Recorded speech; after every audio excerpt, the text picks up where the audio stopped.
రోమాపత్రిక 6వ అధ్యాయం 6వ వచనం నుంచి 13వ వచనం వరకు. ఏమనగా మనమికను పాపమునకు దాసులము కాకుండాటకు పాప శరీరము నిరర్ధకమగునట్లు మన ప్రాచీన స్వభావము ఆయనతో కూడా సిలువ వేయబడినని ఎరుగుదము. చనిపోయినవాడు పాప విముక్తుడని తీర్పు పొందియున్నాడు.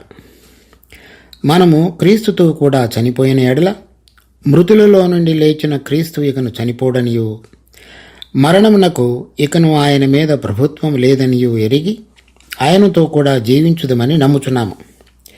ఏలయనగా మనము ఆయన చనిపోవుట చూడగా పాపము విషయమై ఒక్కమారే చనిపోయాను, కానీ ఆయన జీవించుట చూడగా దేవుని విషయమై జీవించుచున్నాడు. అటువలే మీరును పాపము విషయమై మృతులుగాను దేవుని విషయమై యేసుక్రీస్తునందు సజీవులుగాను మిమ్మును మీరే ఎంచుకున్నది. కాబట్టి శరీర దురాశలకు లోబడినట్లుగా చావునకు లోనైన మీ శరీరమందు పాపమును ఏలనీయకుడి, మరియు మీ అవయవములను దుర్నీతి సాధనములుగా పాపమునకు అప్పగింపకుడి. అయితే మృతులలో నుండి సజీవులమనుకొని మిమ్మును మీరే దేవునికి అప్పగించుకునడి, మీ అవయవములను నీతి సాధనములుగా దేవునికి అప్పగించుడి.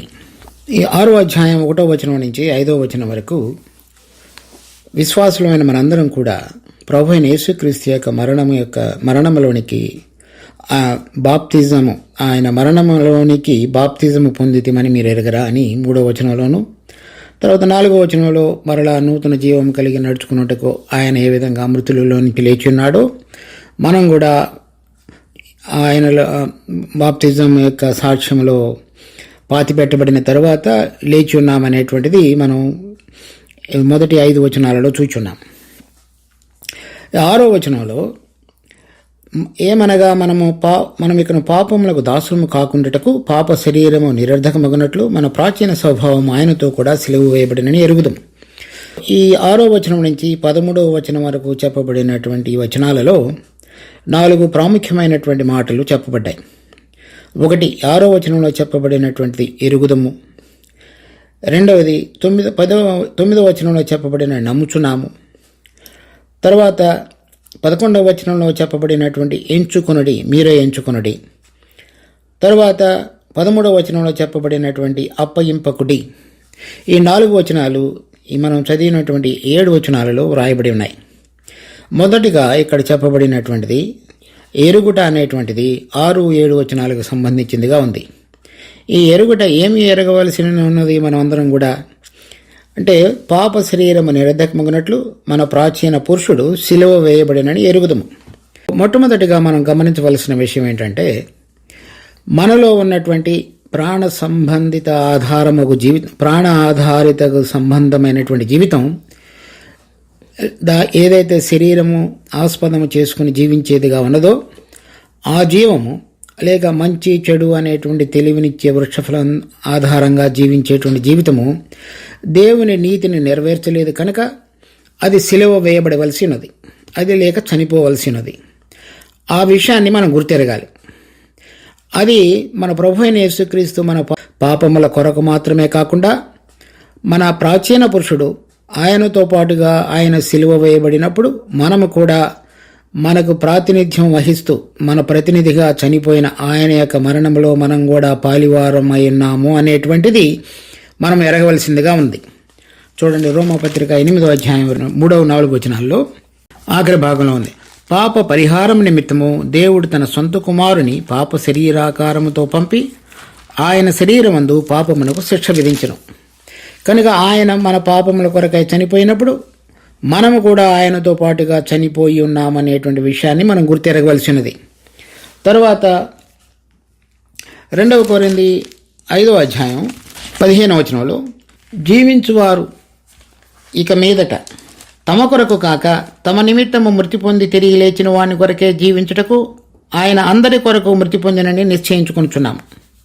కనుక మనందరి కొరకు ఆయన చనిపోయినాడు, మనకు బదులుగా ఆయన చనిపోయినాడు. ఆయన చనిపోయినప్పుడు నేను కూడా చనిపోయినాను.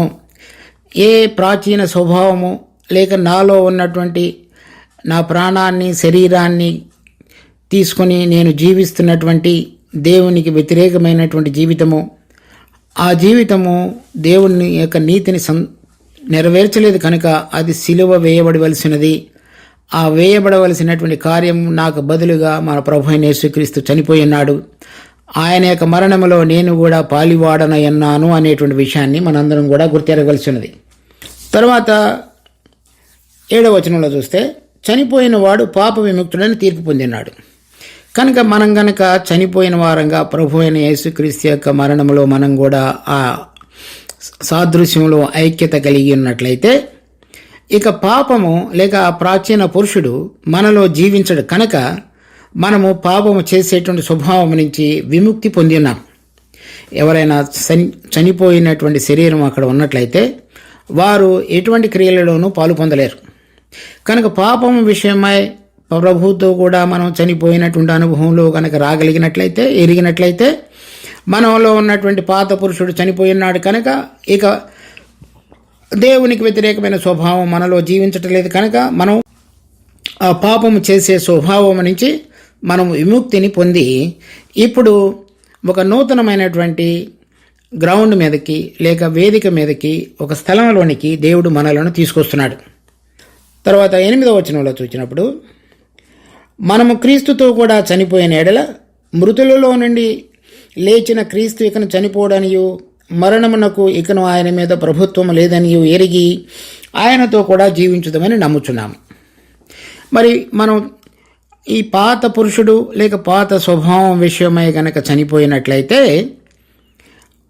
ప్రభు అయిన యేసుక్రీస్తు తిరిగి మృతులలో నుంచి లేచి ఉన్నాడు కనుక ఆయనతో పాటుగా కలిసి నూతన జీవము కలిగి నడుచుకున్నట్లుగా మనము జీవించుదామని నమ్ముచున్నాం. మరి చనిపోయినటువంటి స్థితిలోనే మనిషి ఉండలేడు.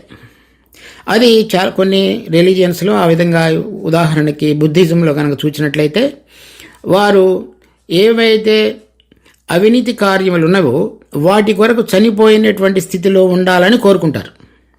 అది వాళ్ళ యొక్క సొంత ప్రయత్నం ద్వారా జరిగించేటువంటి ప్రక్రియ.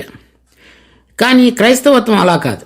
క్రైస్తవత్వంలో మనలో ఉన్నటువంటి పాత పురుషుడు, దేవునికి వ్యతిరేకంగా నడిచేటువంటి స్వభావము, ప్రభు అయిన యేసుక్రీస్తుతో కూడా సిలువ వేయబడటం మాత్రమే కాకుండా ఆయన తిరిగి లేచుట ద్వారా దేవుని యొక్క స్వభావము, దైవ జీవము లేక పునరుద్ధాన జీవము మనలో పనిచేసి దేవుడు కోరుతున్న విధంగా జీవించగలగటానికి మనకు సహాయపడేటువంటిదిగా మన క్రైస్తవత్వంలో ఉన్నటువంటి విశ్వాసం ఉన్నది.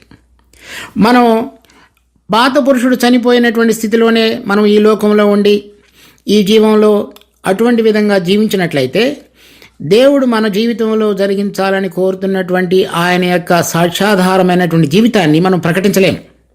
కనుక దేవుడు మనల్ని సృష్టించినటువంటి సృష్టిలో కలిగిన ఉద్దేశం ఏదైతే ఉన్నదో మనం ఒక్క సిలువ వేయబడినటువంటి అనుభవంతో మాత్రమే ఉన్నట్లయితే, దేవుడు కోరిన విధంగా జీవించకపోతే ఆ జీవితంలో సంపూర్ణమైనటువంటి సార్థకత, దేవుడు మనలను సృష్టించినటువంటి యొక్క ఉద్దేశాన్ని సంపూర్ణంగా సార్థకతలోనికి తీసుకుని రాలేము. కనుక పాతదాని విషయమై చనిపోవుట, క్రొత్తదాని విషయమై జీవించుట, ఈ రెండు కూడా సమతుల్యమైనటువంటి విధంగా మన జీవితంలో ప్రతి ఒక్క విశ్వాసి దానిని ఎరుగుట మాత్రమే కాకుండా అటువంటిది మనం కలిగి ఉన్నామనేటువంటి విశ్వాసం కలిగి ఉండాలి. మరి విశ్వాసం అంటే ఏమిటి? విశ్వాసం అనేటువంటిది ఇక్కడ మనం రోమాపత్రిక 10వ అధ్యాయంలో కనుక చూస్తే 17వ వచనంలో, కాగా వినుట వలన విశ్వాసం కలుగును, వినుట క్రీస్తును గూర్చిన మాట వలన కలుగును. కనుక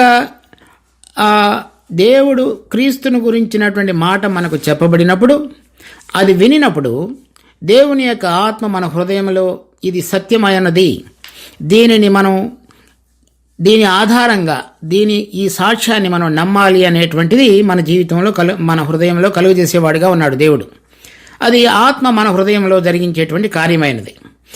అది తర్వాత 8వ అధ్యాయంలో దాని గురించి మరింత వివరంగా వ్రాయబడింది.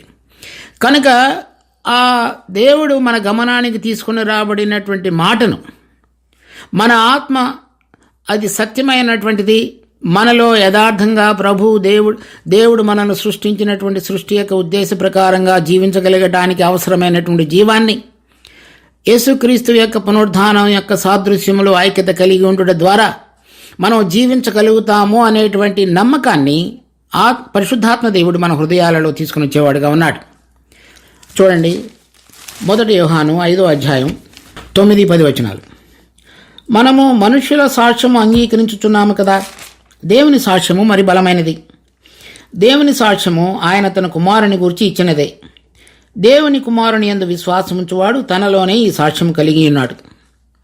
కనుక దేవుడు తన కుమారుని ద్వారా మనకు అనుగ్రహించిన సాక్ష్యం అనగా, ఆయన నా పాపం కొరకు చనిపోయినాడు, ఆయన చనిపోయినప్పుడు నేను కూడా ఆయనతో పాటుగా సిలువ వేయబడి ఉన్నాను, కనుక నా ప్రాచీన పురుషుడు చనిపోయినాడు, ఆయన తిరిగి లేచున్నాడు, ఆయన తిరిగి లేచినప్పుడు నేను కూడా ఆయనతో పాటుగా తిరిగి లేచున్నాను, ఆయన తిరిగి లేవటం ద్వారా దేవుని నీతి నా జీవితంలో నెరవేర్చబడినట్లుగా దేవుడు నన్ను సృష్టించిన సృష్టి యొక్క ఉద్దేశం నాలో సంపూర్ణంగా కొనసాగించబడిలాగున నేను ఆయనతో పాటుగా కలిసి జీవించుటకు, ఆయనలో ఉన్న జీవం ద్వారా నేను జీవించగలుగుటకు ఆ విషయాన్ని నేను నమ్ముతున్నాను, ఆ సాక్ష్యాన్ని. అది విశ్వాసమైనది. అటువంటిది మనందరి జీవితంలో కూడా మనం ప్రకటించబడినప్పుడు, లేక అటువంటిది మనం హృదయపూర్వకంగా కనుక మన హృదయంలో కనుక స్వీకరించగలిగినట్లయితే, చూడండి మళ్ళా రోమాపత్రిక 10వ అధ్యాయం 10వ వచనం. ఏలయనగా నీతి కలుగునట్లు మనుషుడు హృదయంలో విశ్వసించును. కనుక మన హృదయంలో అంటే యథార్థమైనటువంటి రీతిలో నేను దేవుడు నన్ను సృష్టించిన ఆ సృష్టికర్త యొక్క ఉద్దేశాన్ని నెరవేర్చబడాలనేటువంటి తహతహతో, ఆ యథార్థమైన మనసుతో, ఆ హృదయపూర్వకంగా గనక దేవుని యొక్క సాక్ష్యమును నేను అంగీకరించడం ద్వారా నేను ఆ ప్రభు అయిన యేసుక్రీస్తు యొక్క మరణము పునరుద్ధానం యొక్క సాదృశ్యములలో ఐక్యత కలిగిన వాడిగా చేయబడుతుంది. చూడండి మళ్ళా రోమాపత్రిక 1వ అధ్యాయం 17వ వచనం. ఎందుకనగా నీతిమంతుడు విశ్వాస మూలముగా జీవించును అని వ్రాయబడిన ప్రకారము విశ్వాస మూలముగా అంతకంతకు విశ్వాసము కలిగినట్లు దేవుని నీతి దాని యందు బయలుపరచబడుచున్నది. కనుక ఎవరైనా నీతిమంతుడు విశ్వాస మూలముగా జీవించును అంటే దేవుడు చెప్పినటువంటి మాట యందు విశ్వాసం ఉంచటం అనేటువంటిది నీతిగా ఎంచబడింది. అబ్రహాము దేవుని నమ్మెను, అది అతనికి నీతిగా ఎంచబడిను. అనగా దేవుడు ఏదైతే చేస్తానని చెప్తున్నాడో ఈ దినాలలో అంత్యకాలమందు తన కుమారుని ద్వారా మనతో మాట్లాడి ఆయనని గురించిన సాక్ష్యాన్ని మనకు బయలుపరిచుండగా ఆ మాటను మనం నమ్మటం అనేటువంటిది, లేక ఎవరైతే ఆ సాక్ష్యం అనుగ్రహించున్నాడో ఆయన యందు మనం విశ్వసించుట అనేటువంటిది మనము నీతిగా జీవించడానికి కారణమైనది. కనుక ఆయన చెప్పినటువంటి మాటను నెరవేరుస్తాడు. ఏదైతే వాగ్దానం చేస్తున్నాడో ఆయన యందు నేను విశ్వసించుతున్నాను అని జీవించేటువంటి వాళ్ళు నీతిమంతులు. అనగా వాళ్ళలో ఉన్నటువంటి బలము శక్తిని ఆధారంగా కాకుండా ఎవరైతే తమ పక్షంగా కార్యము చేయుటకు సమర్థుడైనాడో వారు చెప్పినటువంటి మాట యందు విశ్వసించిన వారు. అలా మొదటిసారి మనందరం కూడా యేసు ప్రభు మనలను ప్రేమించి మన కొరకై చనిపోయి ఉన్నాడు, మన పాపముల క్షమాపణ కొరకు, మన పాపములు క్షమించబడటానికి అనేటువంటిది మనం ఇంతకు మునుపు విశ్వసించున్నాం. ఇప్పుడేం చెప్తున్నాడు? నీతిమంతుడు విశ్వాసం మూలంగా జీవించునని వ్రాయబడిన ప్రకారము విశ్వాసం మూలముగా అంటే ఒకసారి మనం ప్రభు అయిన యేసుక్రీస్తునందు విశ్వసించి నిత్య జీవాన్ని వరముగా పొంది పాపక్షమాపణ అనుభవంలోనికి వచ్చిన తరువాత దాని ద్వారా అంతకంతకు విశ్వాసం కలిగినట్లు, అనగా నా పాపం కొరకై ఆయన చనిపోయినాడు కనుక నేను కూడా ఆయనతో పాటుగా సిలువ వేయబడి ఉన్నాను అనేటువంటి మాట యందు కూడా నాకు విశ్వాసం కలిగినట్లుగా నేను ఇప్పుడు దేవుడు నన్ను సృష్టించినటువంటి ఉద్దేశము లేక నీతి కార్యములు జరిగించడానికి పనికి రాగలిగిన విధంగా నాకు మొదటిలో ప్రారంభమైన విశ్వాసము మరలా అంతకంతకు విశ్వాసములో అభివృద్ధి చెందగలిగినట్లుగా దేవుడు నన్ను ముందుకు సాగించేవాడుగా ఉన్నాడు. దానిని నేను నమ్మునట్లుగా ఆయన నా కొరకు చనిపోయినాడనియు ఆయనతో పాటు నేను కూడా చనిపోయినాననియు, నేను నా ప్రాచీన పురుషుడు సిలువ వేయబడాలనియు, నేను తరువాత ఆయన జీవించుచున్నాడు కనుక ఆయన జీవం కలిగి నేను కూడా జీవించినట్లుగా నా పక్షంగా చేసిన కార్యమందు దేవుని సాక్ష్యమందు నేను సంపూర్ణముగా ఆయన మాటను వినుచున్నాను. ఈ వినుట అనేటువంటి మాట మన ప్రభు అయిన యేసుక్రీస్తు ఈ లోకంలో ఉండగా చాలాసార్లు చెవులు గలవాడు వినుగా కానీ మాట చెప్తూ వచ్చాడు. ఎందుకంటే వారు అంతకు మునుపు ఇతరులు చెప్పినటువంటి మాటలు విని దానిని నమ్మేటువంటి వారు. ఉదాహరణకి ధర్మశాస్త్రము వారి ప్రార్థనా మందిరాలలో చదవబడుతున్నప్పుడల్లా ఆ మాటలు విని వారు దానిని అంగీకరించేవారు. అదేవిధంగా మన ప్రభు అయిన యేసుక్రీస్తు వచ్చి ఆయన ప్రకటించినప్పుడు చెవులు గలవాడు వినునిగాక అని చెప్తూ వచ్చాడు. అంటే వినటం మాత్రమే కాకుండా వినినప్పుడు ఎటువంటి విధంగా దానిని నమ్మాలో అది అన్నమాట. అంటే విని హృదయంతో ఈ సాక్ష్యము సరైనదని అంగీకరించి ఇది సత్యమైనది, యథార్థమైనది, నాలో పరిశుద్ధీకరణ, యథార్థమైన జీవితము, దేవుడు కోరిన విధంగా నడిపించగలగటానికి పనికి రాగలిగినటువంటి సాక్ష్యము అనేటువంటిది నమ్ముట. అది ఇప్పుడు మన జీవితంలో కూడా మనకు ఏదైతే మనుషుల సాక్ష్యమును మనం నమ్మేవారంగా ఉన్నాం, రాజులు, అధికారులు, మనకంటే పెద్దవారు చెప్పిన మాటలను మనం నమ్మేవారంగా ఉన్నాం. ఈ విషయంలో కూడా ఏ విధంగా అయితే యేసుక్రీస్తు మన పాపముల కొరకు చనిపోయినాడనేటువంటిది నమ్ముతున్నామో, అదేవిధంగా ఆయన చనిపోయినప్పుడు నేను కూడా ఆయనతో పాటుగా చనిపోయినాను, ఆయన తిరిగి లేచి ఉన్నప్పుడు నేను కూడా ఆయనతో పాటుగా తిరిగి లేచి ఉన్నాను అనేటువంటి నమ్మకాన్ని మనము బయలుపరచడం ద్వారా, ఆ సాదృశ్యములలో ఐక్యపరచుకున్నడం ద్వారా మనలో ఉన్నటువంటి పాత పురుషుడు మనలను ఎప్పుడూ ఇబ్బంది పెట్టుతూ ఈ లోక సంబంధంగా జీవించాలని కోరుతూ మనకు కనబడుతున్నటువంటి దృష్టి ద్వారా కానీ, మనకు కలిగిన బుద్ధి జ్ఞానం ద్వారా కానీ నడిపించేటువంటి జీవితం అంతయు కూడా ప్రక్కన పెట్టబడి దేవుని ఆధారపూరితమైనది, దేవుడు చేస్తున్న విషయాలను చూచి దేవుడు కోరిన విధంగా జీవించగలిగినటువంటి నూతన జీవం కలిగి నడుచుకోగలగటానికి మనము విశ్వాసాన్ని ఆయన ఎదుటకు తీసుకుని వస్తున్నాం. ప్రభువా, నువ్వు ఈ కార్యమును నా ఎడల చేయగలవు, అంతకు నువ్వు చేసినటువంటి దేవుడే, నువ్వు ఇది కూడా కార్యమును నా పక్షంగా సంపూర్ణంగా నెరవేర్చగలవు. నీవు నన్ను ఏ ఉద్దేశంతో అయితే సృష్టించున్నావో ఆ ఉద్దేశ ప్రకారంగా నీ జీవం కలిగి నడుచుకోగలిగే విధంగా మీ కుమారుడిని మృతుల్లో నుంచి సదాకాలము జీవించినట్లుగా లేపి ఉన్నావు. ఆ జీవం నాలో పనిచేయగలిగినట్లుగా నాకు కృప చూపించని మనం నమ్ముట ద్వారా అది విశ్వాసిగా మనం చేయవలసినటువంటి రెండవ కార్యమైనది. చూడండి, హెబ్రీ పత్రిక 7వ అధ్యాయం 15-16 వచనాలు. మరియు శరీరానుసారంగా నెరవేర్చబడు ఆజ్ఞగల ధర్మశాస్త్రమును బట్టి కాక, అనగా మన శరీర సంబంధంగా దేవుని యొక్క నీతి కార్యములను నెరవేర్చడానికి చేసే ప్రయత్నాన్ని బట్టి కాక, నాశనము లేని జీవమునకున్న శక్తిని బట్టి, అనగా ఏమాత్రం కూడా ఎప్పుడు కూడా తొలగిపోనటువంటిది, మనలో ఉన్న ప్రాచీన స్వభావం మీద జయం పొందగలిగినటువంటిది, మరణాన్ని ఓడించగలిగినటువంటిది, దేవునికి సమీపంగా మనలను తీసుకొచ్చి దేవుని ఇష్ట ప్రకారంగా జీవింప చేయుటకు శక్తి కలిగినటువంటిది, ఆ జీవంలో మనం ఐక్యపరచబడుట, దాని ద్వారా దేవుడు కోరిన ఉద్దేశం మన పక్షంగా సఫలపరచబడుట. చూడండి, గలతీ పత్రిక 2వ అధ్యాయం 19-20 వచనాలు. నేనైతే దేవుని విషయమై జీవించు నిమిత్తము, అనగా నాలో ఉన్న పాత పురుషుడు సంపూర్ణంగా సిలువ వేయబడి ఈ లోకము విషయమై, నా శరీరం విషయమై, నా బుద్ధి జ్ఞానముల విషయమై, నాలో ఉన్న ప్రాచీన పురుషుని విషయమై చనిపోయి ధర్మశాస్త్రం వలన ధర్మశాస్త్ర విషయమై చచ్చిన వాడనైతను. అంటే నేను ఇక్కడ దాని ప్రకారంగా జీవించుతున్న వాడన కాను అని. 20వ వచనం. నేను క్రీస్తుతో కూడా సిలువ వేయబడి ఉన్నాను. అదే విషయాన్ని మనం కూడా నమ్మవలసినది. నేను కూడా క్రీస్తుతో కూడా సిలువ వేయబడి ఉన్నాను. అది నేను అనేటువంటిది పౌలు విషయంలో ఏ విధంగా చెప్పి ఉన్నాడో అది నేను కూడా చెప్పాలి, మనందరము చెప్పాలి. ఇకను జీవించువాడన నేను కాదు, కనుక నాలో ఉన్నటువంటి పాత పురుషుడు ఇకను ఏమాత్రము జీవించటం లేదు, క్రీస్తే నా యందు జీవించుతున్నాడు. అనగా ఇప్పుడు నేను జీవించుతున్నటువంటి జీవితంలో క్రీస్తు ప్రధానంగా, లేక ఆయన ఆత్మ ఆధారితమైన సంబంధిత జీవితం నాలో కొనసాగుతున్నది.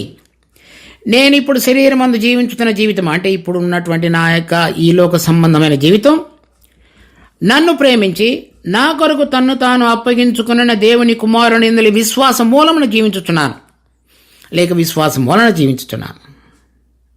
కనుక నాలో ఉన్న పాత పురుషుడు అంతకు మునుపు ఆ ప్రాణ సంబంధిత ఆధారముకు జీవితం కలిగిన వాడు, శరీరాన్ని ఆస్పదము చేసుకుని జీవించిన వాడు, మంచి క్రియలు చేస్తూ దేవుని ఎడల నేను చక్కగా ఉన్నానని అనుకుంటూ జీవించిన జీవితం అంతయు కూడా సిలువ వేయబడి ఉంది. ఇప్పుడు నన్ను ప్రేమించి నా కొరకై తను తాను అప్పగించుకుని మృతులలో నుండి లేచినటువంటి మా ప్రభు అయిన యేసుక్రీస్తు యొక్క జీవం ద్వారా నేను జీవించలాగున ఆయన యొక్క పునరుద్ధానములో నేను కూడా ఐక్యపరచబడి ఆయన నాశనము లేని జీవమునకున్న శక్తిని బట్టి ఆ జీవము నాలో పనిచేయడం ద్వారా నేను కూడా ఆయన యందు విశ్వాస మూలమున జీవించుతున్నాను. ఇంకొక ఉదాహరణ చూడండి, కొలసీలకు రాసిన పత్రిక 2వ అధ్యాయం 12వ వచనం. మీరు బాప్తిజమందు ఆయనతో కూడా పాతిపెట్టబడిన వారై ఆయనను మృతులలో నుండి లేపిన ప్రభావమందు విశ్వసించుట ద్వారా ఆయనతో కూడా లేచితిరి. కనుక దేవుని సాక్ష్యం, మీరు ఆయనతో కూడా సిలువ వేయబడినట్లయితే ఆయనతో కూడా తిరిగి లేచుదురు అనే సాక్ష్యమునందు విశ్వసించుట ద్వారా దేవుని క్రియ మనందరిలో విశ్వసించిన వారి పక్షంగా దేవుని యొక్క ప్రభావము మనలో పనిచేయటం ద్వారా మనం ఆ బాప్తిజంలో ఇవ్వబడినటువంటి సాక్ష్యాన్ని దేవుని యొక్క ఆత్మ మనలో పని జరిగించుతూ సార్థకతలోనికి లేక సంపూర్ణతలోనికి తీసుకొచ్చేవాడుగా ఉన్నాడు. అది ఆ విషయాన్ని మనం రెండవ విషయం ఇక్కడ మనం చదివినటువంటి వాక్యభాగంలో మనం నమ్మవలసినటువంటిది. తర్వాత రోమాపత్రిక 6వ అధ్యాయం 10వ వచనం. ఏలయనగా ఆయన చనిపోవుట చూడగా పాపము విషయమై ఒక్కమారే చనిపోయిన కానీ జీవించుట చూడగా దేవుని విషయమై జీవించుచున్నాడు. కనుక మన ప్రభువు ఇక పాత పురుషుడు పాపము ఏదైతే పాత పురుషుడు ఆధారంగా చేసుకుని మన జీవితాలలో ఏలుతూ ఉన్నదో దాని విషయమై ఒకసారి చనిపోయి ఉండి తర్వాత ఎల్లప్పుడూ జీవించినట్లుగా చూడండి. ప్రకటన గ్రంథం 1వ అధ్యాయం 18వ వచనం. నేను మొదటి వాడను కడపటి వాడను జీవించువాడను మృతుడనైతిని గాని ఇదిగో యుగ యుగములు సజీవుడనై ఉన్నాను. కనుక ఒక్కసారే చనిపోయినాడు కానీ సదాకాలము జీవించుటకు సామర్థ్యం కలిగిన నాశనము లేనటువంటి జీవమునకున్న శక్తిని బట్టి జీవించుతున్న మన ప్రభు జీవించుచున్నాడు. కనుక మనము కూడా జీవించినట్లుగా చేయబడి ఉన్నాము. తర్వాత 11వ వచనం, రోమాపత్రిక 6వ అధ్యాయం 11వ వచనం. అటువలే మీరును పాప విషయమై మృతులుగాను దేవుని విషయమై యేసుక్రీస్తునందు సజీవులుగాను మిమ్మల్ని మీరే ఎంచుకునడి. కనుక ఇప్పుడు చివరికి ఈ మనం చూచినటువంటి 1వ వచనం నుంచి 10వ వచనం వరకు చెప్పబడినటువంటి సారాంశాన్ని ఈ చివరి 2 వచనాలలో ఈ విధంగా ముగించబోతున్నాడు. ఈ విధంగా మీరు నమ్మి ఉన్నారు కనుక మొదటగా ఎరిగి ఉండి తర్వాత నమ్మి ఉండి ఇప్పుడు అది మీ జీవితంలో ఎంచుకొనడి అని చెప్తున్నాడు. ఏమని ఎంచుకోవాలంటున్నాడంటే మీరు పాత పురుషుడు విషయమై చనిపోయినట్లుగాను యేసుక్రీస్తు విషయమై సజీవులుగాను మీరు ఎంచుకున్నది దేవుని విషయమై. కనుక ఈ లోకము ఈ శరీరము విషయమై మనము చనిపోయిన వారంగాను దేవుని కొరకై ఎల్లప్పుడూ జీవించుతున్న వారంగా యేసుక్రీస్తునందు మీరు ఎంచుకున్నది. అనగా అందుకు మునుపు ఉన్నటువంటి నా జీవితం ఏదైతే ఈ లోకానికి ఆధారంగా ఉండి నా శరీరాన్ని ఆస్పదం చేసుకొని నా ప్రాణ సంబంధమైన జ్ఞానం ద్వారా నేను నడిపించబడుతున్నటువంటి జీవితాన్ని విషయమై చనిపోయి నట్లుగాను తర్వాత దేవుని విషయమై అంటే దేవుడి దృష్టిలో జీవించుతున్న వాడనగా క్రీస్తునందు ఉన్న జీవమంతో నాలో పనిచేస్తున్నది అనేటువంటిది అది నాకు సంబంధించిన విషయంగా ఎంచుకోవాలి. అంటే నాలో పని చేయుట అది నాకు సంబంధించినది గాను నాది గాను అది నాకు నా జీవితానికి సంబంధించినటువంటి లెక్కగాను నేను ఎంచుకునవలనని చెప్తున్నాడు. అంటే దేవుడు ఏదైతే మనకు చెప్పి ఉన్నాడో అది నా సొంతంగా అది నాకు నా యొక్క స్వయానికి సంబంధించిన విషయంగా నేను పరిగణించి అది నాకు సంబంధించిన విషయంగా గుర్తించి దాని ప్రకారంగా నేను జీవించటాన్ని అర్థం. ఉదాహరణకు చూడండి, హెబ్రీ పత్రిక 11వ అధ్యాయం 11వ వచనం. విశ్వాసమును బట్టి శారాయు వాగ్దానం చేసినవాడు నమ్మతగిన వాడని ఎంచుకొనెను కనుక తాను వయసు గతించినదైనను గర్భము ధరించుటకు శక్తి పొందెను. కనుక తను మరి అటువంటి వృద్ధాప్యంలో మరల గర్భము తెరవబడి గర్భధారణ కలిగి పిల్లవాడిని కనటం అనేటువంటిది సహజంగా చూచినప్పుడు జరిగేటువంటి విషయం కాదు. కానీ విశ్వాసమును బట్టి శారాయు వాగ్దానం చేసిన వాడు నమ్మదగిన వాడని ఎంచెను. కనుక ఇప్పుడు మన జీవితంలో కూడా మామూలుగా అయితే ఈ శరీరంలో ఉంటున్న కాలం ఈ ప్రాణ సంబంధితమైనటువంటి జీవితాన్ని మనం జీవిస్తున్న కొలది శరీరాన్ని ఆస్పదం చేసుకొని లోకానుసారంగా జీవించే జీవితంలో పరలోక సంబంధమైన దైవ సంబంధమైన మనకి ఏమాత్రం కూడా మరి అనుభవం లేనటువంటి ఆ జీవితాన్ని నేను కలిగి జీవించగలగటం అనేటువంటిది మామూలుగా చూచినప్పుడు సిద్ధాంతపరంగా చూచినప్పుడు అది అనుకొనటువంటిది జరగటం అనేటువంటిది అసాధ్యమైన విషయంగా కనబడుతుంది. కానీ వాగ్దానం చేసిన వాడు నమ్మదగిన వాడు అనగా ఎవరైతే నాకు చెప్పి ఉన్నాడో సాక్ష్యం ఇచ్చున్నాడో తన కుమారుని మృతుల్లో నుంచి లేపి ఉన్నాడో అది నా కళ్ళ ముందు కనబడుతూ నాలో ఆయన ఆత్మ నాకు ఆయనను గురించినటువంటి సాక్ష్యాన్ని హృదయపూర్వకంగా విశ్వసించులాగా చేస్తున్నాడో ఆయన చెప్పిన మాటను నేను నా జీవితంలోనికి తీసుకునడం ద్వారా ఏదైతే నాలో శక్తి లేదో ఆ శక్తిని ఆయన నాలో కుమ్మరించి నేను దేవుని విషయమై ఎల్లప్పుడూ జీవించుటకు కావలసిన విధంగా జీవింపజేసేటువంటి వాడుగా ఉన్నాడు. ఆ విషయాన్ని నేను నా జీవితంలో విశ్వాసము ద్వారా పరిగణలోనికి తీసుకుని అది నాకు సంబంధించినటువంటి లెక్కగా అనుభవిస్తూ ప్రతిరోజు దాని ప్రకారంగా నేను జీవించేటువంటి విశ్వాసాన్ని నేను కలిగి ఉండాలి. అంటే ఏదైతే నేను నమ్మి ఉన్నానో అది నా జీవితంలోనికి, నా హృదయంలోనికి, లేక నేను జీవించటానికి నాకు ఒక సాధనమైనటువంటి అనుభవపూర్వకమైనదిగా నేను ఎంచుకోవాలి. తర్వాత హెబ్రీ పత్రిక 11వ అధ్యాయం 17 నుంచి 19 వరకు ఉంది. అబ్రహాము శోధింపబడి విశ్వాసమును బట్టి ఇస్సాకును బలిగా అర్పించను. ఎవడు ఆ వాగ్దానములు సంతోషంతో అంగీకరించనో ఇస్సాకు వలన అనేది నీ సంతానం అనబడని ఆయన అని ఎవనితో చెప్పబడినో ఆ అబ్రహాము మృతులను సహితము లేపుటకు దేవుడు శక్తిమంతుడని ఎంచిన వాడై తన ఏక కుమారుని అర్పించి ఉపమాన రీతిగా అతనిని మృతులలో నుండి మరలా పొందను. అంటే చనిపోయిన వారు ఏ విధంగా లేపబడతారు అనేటువంటి మనకు అనుమానం రావచ్చు. కానీ అబ్రహాము ఆ విధంగా ఎంచుకొనలేదు.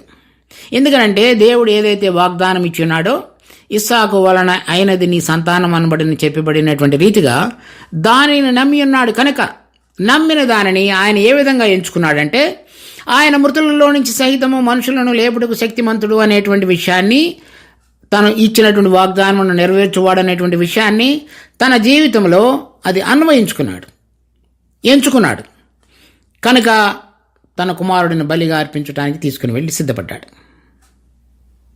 మరి మన జీవితంలో కూడా నాలో ఉన్నటువంటి పాత పురుషుడు సిలువ వేయబడి మా ప్రభు అయిన యేసుక్రీస్తు యొక్క జీవం ద్వారా నేను జీవించగలుగుటకు అవసరమైనటువంటి క్రియాశక్తిని మరి నేను విశ్వసించిన ప్రకారంగా ఆయన నాలో జరిగించుటకు సామర్థ్యం కలిగిన వాడు అనేటువంటి విషయాన్ని నేను ఎంచుకొని అది నా జీవిత అనుభవంగా మార్చుకొని నాలో దాని మీద జీవించగలిగిన విధంగా నేను కట్టుకోవాలి, అదే ఎంచుకున్నట్టని చెప్తున్నాడు.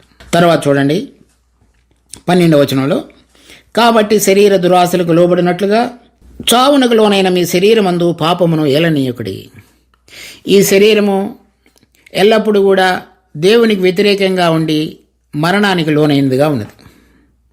మనం దుర్నీతి కార్యములను కనుక జరిగించుతూ వచ్చినట్లయితే ఆ ఫలము తినిన రోజున మీరు చచ్చెదరు అని దేవుడు ఏ విధంగా ఆదాము హవ్వలతో చెప్పి ఉన్నాడో అదే క్రమము విశ్వాసులంగా ఉన్నప్పటికీ మనం గనక ఆ మరణ, భూస్థాపన, పునరుద్ధాన సాదృశ్యములలో ఐక్యత లేని వారంగా అయినట్లయితే ఈ శరీరము మనలను ఆ మరణం యొక్క దశలోనే ఉంచి దేవునితో ఎటువంటి సహవాసతలో మనం ముందుకు సాగి దేవుడు కోరిన జీవితం జీవించకుండా చేసేదిగా ఉన్నది. కనుక మరలా అటువంటి స్థితిలో పడిపోకుండా మన శరీరము, మన ప్రాణము, ఆ దానికి సంబంధిత అవి దుర్నీతి కార్యాలు చేయటానికి ఉపయోగపడే రెండిటిలో కలిగినటువంటి ఆ అవయవాలన్నిటినీ కూడా, అనగా మన బుద్ధి, జ్ఞానము, మన యొక్క కళ్ళు, చేతులు, ముక్కు, నోరు, చేతులు, ఈ స్పర్శ కలిగినటువంటి ఈ ఇంద్రియాలన్నిటినీ కూడా ఆలోచనా శక్తి కానివ్వండి, లేక ఆలోచనా శక్తిని కార్యరూపకంగా దార్చేటువంటి మన అవయవాలన్నిటినీ కానివ్వండి, దుర్నీతి సాధనాలుగా అప్పగించకుడి. అనగా దేవుడు కోరిన దానికి కాకుండా వ్యతిరేకంగా పనిచేసేటువంటి లోక సంబంధిత ఆధారమగు జీవితానికి మీరు అప్పగించవద్దు.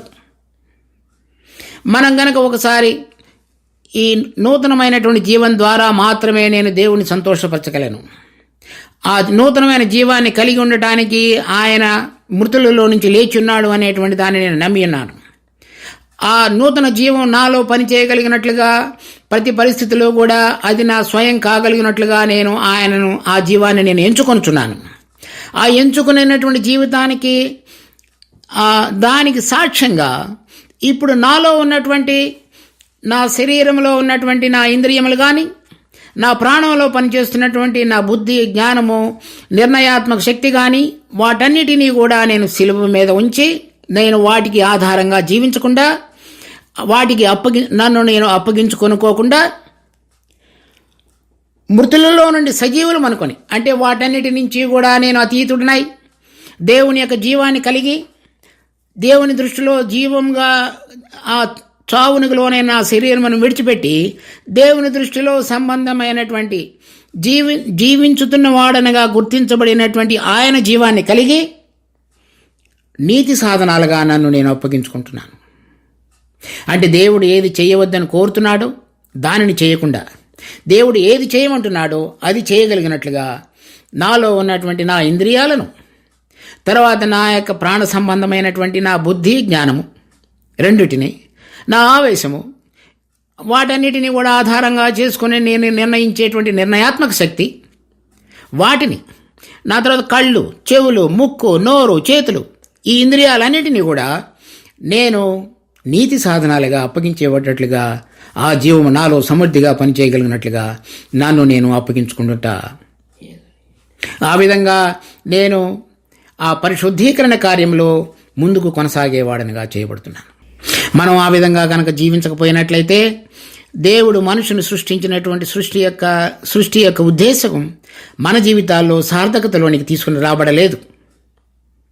కనుక మనలో ఉన్నటువంటి పాత జీవితం అంతయు కూడా సిలువ వేయబడి మరణమునకు చావునకు లోనైనటువంటి ఈ శరీరంలో ప్రభు అయిన యేసుక్రీస్తు యొక్క జీవము చక్కగా పనిచేయగలిగినట్లుగా మనము మొదటగా ఎరుగుట, రెండవదిగా నమ్ముట, మూడవదిగా ఎంచుకునుట, నాలుగవదిగా లోబడుట లేక విధేయులమగుట అనేటువంటిది మనం చక్కగా చూపించగలిగినప్పుడు ఆయన మనలో ప్రారంభించిన ఆ మంచి కార్యమును మన ప్రభు అయిన యేసుక్రీస్తు యొక్క దినములోపున సంపూర్ణము చేసి ఆయన వచ్చినప్పుడు మనలను తిరిగి లేవనెత్తేటువంటి వాడుగా మన ప్రభువు మనకున్నాడు.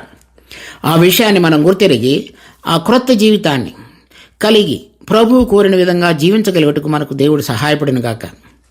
చూడండి, ఉదాహరణకి స్టెఫెనీ జీవితంలో అతడు మారు మనసు పొందిన తరువాత ప్రభు అయిన యేసుక్రీస్తు యందు విశ్వసించి పరిశుద్ధాత్మ వరాన్ని పొంది ఆత్మపూర్ణుడై మంచి సాక్ష్యం ఇచ్చి వారందరూ కూడా ఆయనను రాళ్లతో కొట్టినప్పుడు ఆయన కలిగినటువంటి ఆ అవయములను నీతి సాధనాలుగా అప్పగించున్నాడు. ఉదాహరణకి ఆయన వారందరూ కూడా రాళ్లతో కొట్టుతున్నప్పుడు, దేవా ఈ పాపమును వీరి మీద మోపకము అని ప్రార్థించాడు.